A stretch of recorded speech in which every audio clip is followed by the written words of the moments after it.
A 19.000 aumenta el número de refugiados armenios que huyen de Nagorno-Karabaj desde que Azerbaiyán tomó el control del enclave.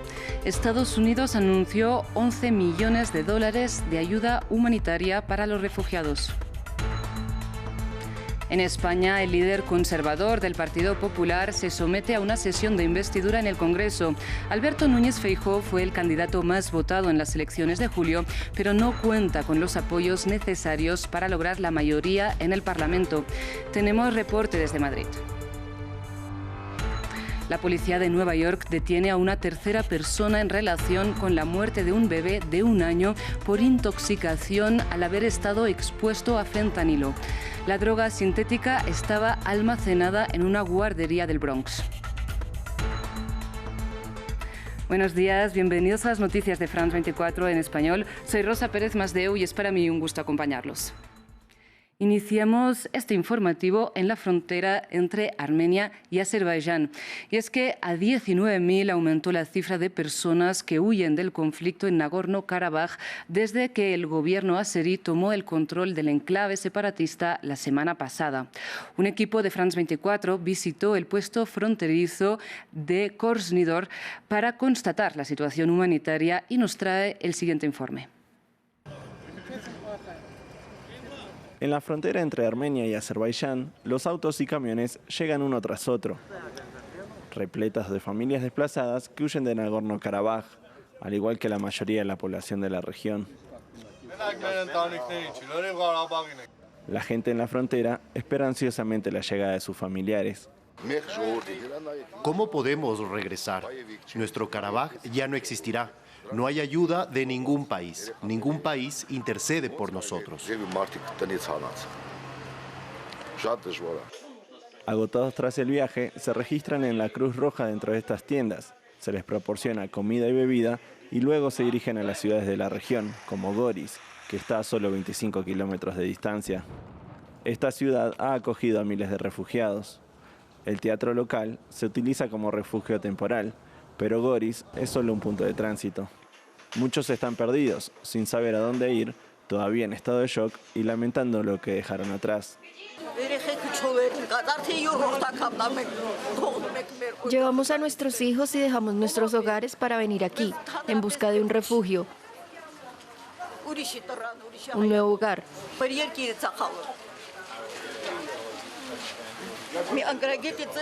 Nuestra nación ha sido vendida por un gobierno que no sabe lo que está haciendo. El gobierno armenio dice estar preparado para acoger a 40.000 familias desplazadas. Las organizaciones benéficas están trabajando sin descanso para ayudar a cumplir este objetivo. Nos sentimos abrumados, la situación es difícil. Muchos refugiados están llegando y no creo que nuestro país esté preparado para esto. Estamos tratando de recibir a tantos refugiados como sea posible, lo más rápido posible. La ayuda humanitaria se volverá cada vez más urgente, ya que las autoridades esperan que se incremente la afluencia de refugiados en los próximos días. Y precisamente después de pedir a Azerbaiyán que respete el alto el fuego, la jefa de la Agencia de Estados Unidos para el Desarrollo Internacional anunció un millonario paquete de ayuda para brindar asistencia humanitaria a los refugiados de Nagorno-Karabaj. El anuncio lo hizo desde la frontera entre Azerbaiyán y Armenia. Escuchemos. Dada la magnitud de las necesidades que enfrenta el pueblo de Nagorno-Karabaj, anuncio que Estados Unidos proporcionará 11,5 millones de dólares en asistencia humanitaria. Entre tanto, en Nagorno-Karabaj, una explosión en un depósito de combustible causó la muerte de al menos 20 personas e hirió a cerca de 300. Los hechos tuvieron lugar esta noche y fueron reportados por las autoridades del enclave separatista. Sin embargo, a esta hora no se conocen las causas del incidente. Pasamos a Medio Oriente porque representantes de Arabia Saudita llegaron este martes a Cisjordania ocupada para reunirse con el presidente de la Autoridad Palestina, Mahmoud Abbas, en Ramallah. La visita se da cuando Riad negocia un acuerdo de normalización de las relaciones con Israel. Yanira Gómez Muñoz con los detalles. Por primera vez en 30 años, una delegación oficial de Arabia Saudita está de visita en Cisjordania ocupada, algo que no ocurría desde la firma de los acuerdos de Oslo en 1993, cuando estuvieron en Ramallah los enviados sauditas.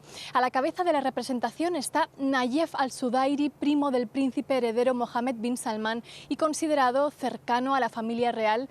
De hecho, es el actual embajador del reino sunita en Jordania y en agosto fue nombrado como el primer embajador saudita no residente ante la autoridad palestina y el primer cónsul general no residente para Jerusalén.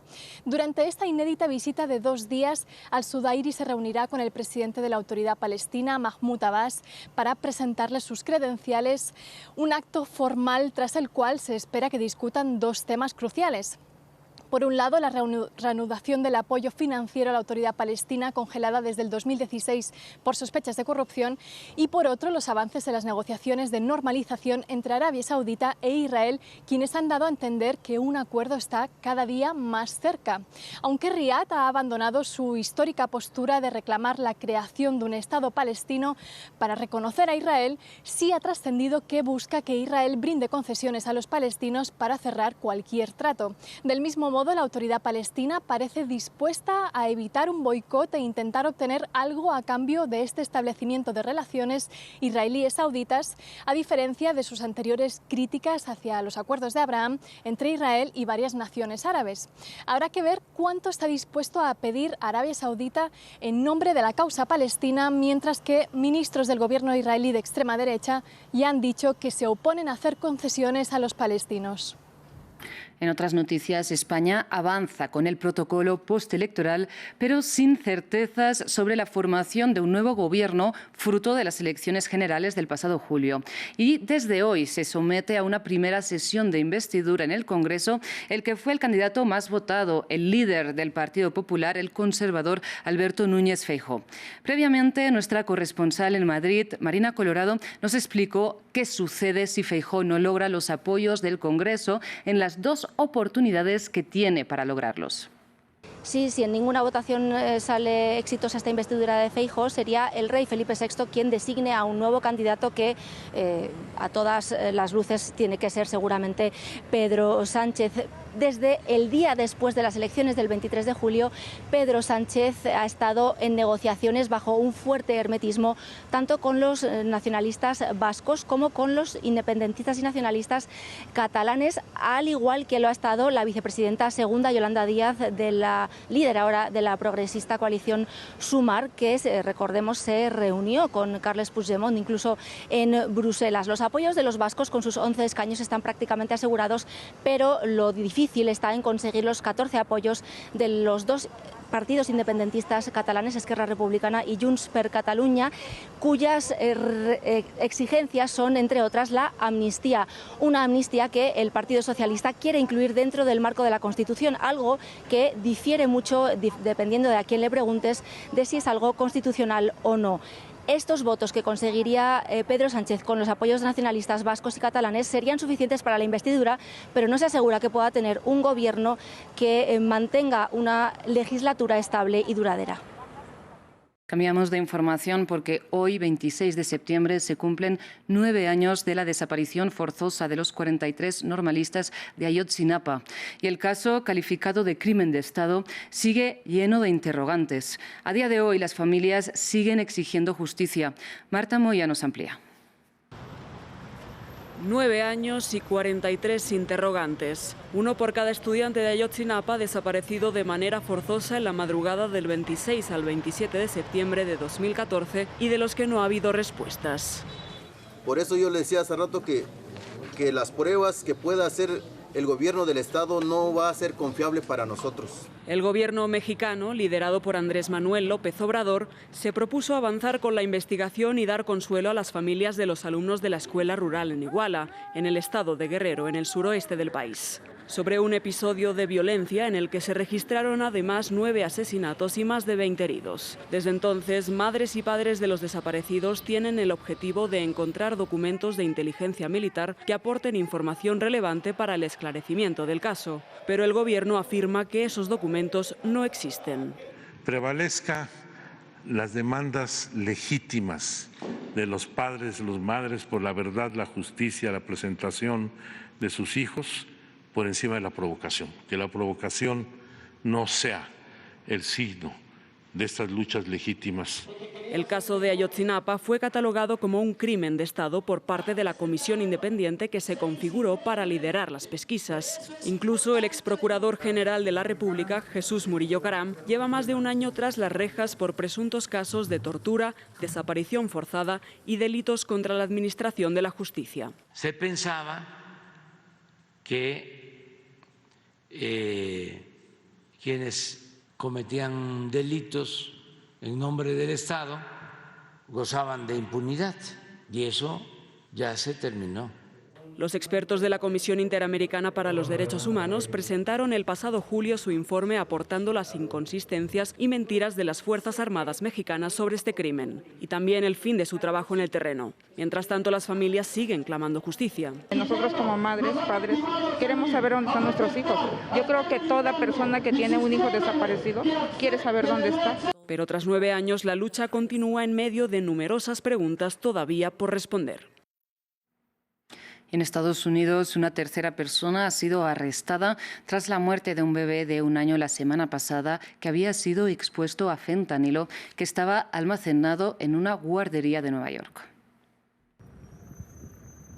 El drama se registró en esta guardería, situada en el barrio del Bronx, en Nueva York. El pasado 15 de septiembre, la gerente del lugar llamó a los servicios de emergencia. Encontraron 4 niños de menos de 3 años intoxicados. Uno de ellos, un bebé de 1 año, murió poco después. Empezó una investigación en la guardería. La policía descubrió esta trampilla repleta de droga, justo al lado de los juegos de los niños. La gerente fue detenida junto con un cómplice, el propietario del edificio en el que se encontraba la guardería. Denunciamos que los acusados envenenaron a 4 bebés y mataron a uno de ellos porque dirigían una operación de drogas en una guardería. Una guardería, un lugar en el que los niños deben ser cuidados con seguridad y no rodeados de una droga susceptible de matarlos en un instante. Cuando los agentes de las fuerzas del orden registraron la guardería, encontraron una gran cantidad de fentanilo y de accesorios utilizados para comprimir y empacar estupefacientes a la hora de distribuirlos. Es una tragedia y mi corazón sufre por esos niños y sus familias. Una tragedia que provoca una inmensa emoción en el barrio. Quizá no sean mis hijos, quizá yo no sea el familiar que los puso en esa guardería, pero cada persona del condado siente lo que sus padres sienten. Los niños son víctimas colaterales de un tráfico que inunda el mercado de la droga en Estados Unidos en los últimos años. El fentanilo, una potente droga sintética, es la principal causa de aproximadamente 110,000 sobredosis registradas en el país en 2022. Y hay preocupación científica internacional. El hielo marino en el océano alrededor de la Antártica llegó a su mínimo histórico, según reportó el Centro Nacional de Información sobre Nieve y Hielo de Estados Unidos. El informe es de Metri Chávez. El hielo antártico llegó a su mínimo histórico, al menos 1 millón de kilómetros cuadrados menos que el último máximo registrado en 1986. Son los datos arrojados por el último análisis del Centro Nacional de Información sobre la Nieve y el Hielo de Estados Unidos. Sí, el hielo está muy lejos. Es algo que no vemos a diario, pero afecta a ecosistemas, afecta a pesquerías, afecta al cambio climático y afecta a nuestro nivel del mar. Así que de hecho es algo sumamente importante en el sistema y algo de lo que deberíamos preocuparnos. Como consecuencia, el hemisferio norte se calienta 4 veces más rápido, mientras que en el sur las estaciones se invierten. Esto empezó en verano. El hielo marino estaba muy por debajo de la cobertura habitual del verano. Y luego, en este invierno, el hielo marino se congeló a un ritmo mucho más lento de lo habitual. Esto significó que en pleno invierno, en junio y julio, una gran zona del océano Antártico, que normalmente está cubierta por hielo marino, no lo estaba. A pesar de que entre 2007 y 2016 el hielo marino en la Antártica aumentó en su extensión, el deshielo se ha vuelto a agravar en años recientes, lo que puede acarrear potenciales efectos catastróficos para las especies que habitan este ecosistema. La única solución a la que apuntan los expertos es una verdadera reducción de las emisiones de gases de efecto invernadero. Y despedimos esta edición con una felicitación para todas las personas que trabajan o han trabajado en France 24 y también, por supuesto, para nuestro equipo técnico. Hoy esta cadena cumple 6 años en antena, 6 años con un solo objetivo: hacerles llegar toda la información internacional contrastada, verificada y con el contexto necesario para poder entender nuestro mundo. Queremos reconocer a todas las personas que hacen que nuestras noticias salgan al aire y sobre todo a ustedes. Muchas gracias por escogernos. Hasta aquí las noticias. Sigan con nosotros.